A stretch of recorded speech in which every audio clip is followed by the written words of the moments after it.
So with Kenobi all said and done, I want to talk about it.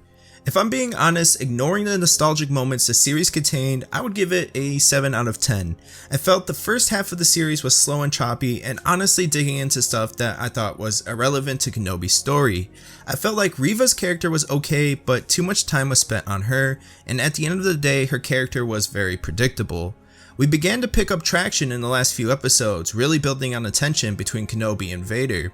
I thought everything revolving those two characters was done very well, and yes, seeing Hayden Christensen again was a breath of fresh air. That last interaction between the two was very emotional and showed the conflict within Vader very well.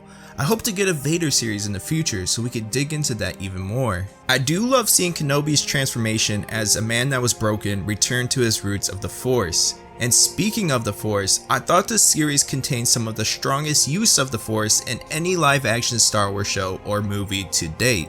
Whether it was Vader ripping a ship from the sky and tearing it to pieces, or Kenobi holding and launching multiple boulders at Vader, I thought it was very cool and refreshing. Getting Qui-Gon's appearance at the end was fitting, and hope we can see more on the training that will take place between the two. Qui-Gon appearing as a Force ghost and not just a voice raises some questions, since initially he was only able to project his voice and not his physical appearance. But nonetheless, it was still very cool to see him. This may be a little nitpicky, but I felt the lack of Star Wars music was annoying and really took me out of some of the moments. Star Wars music, when used right, is beautiful and can really connect you to a scene, so I felt like there were some missed opportunities there. I thought Leia's character was done perfectly, and I loved some of the conversations between her and Obi-Wan. The Padme references alongside with a sprinkle of Anakin references really help explain who she was and how she resembles them. I really did like this show. It had some really good moments and I will not forget them. And honestly, it will affect the way I watch the movies in the future.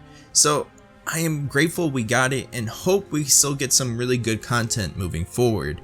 But I would like to know your guys' thoughts, so please leave a comment in the section below. Until then, may the Force be with you, always.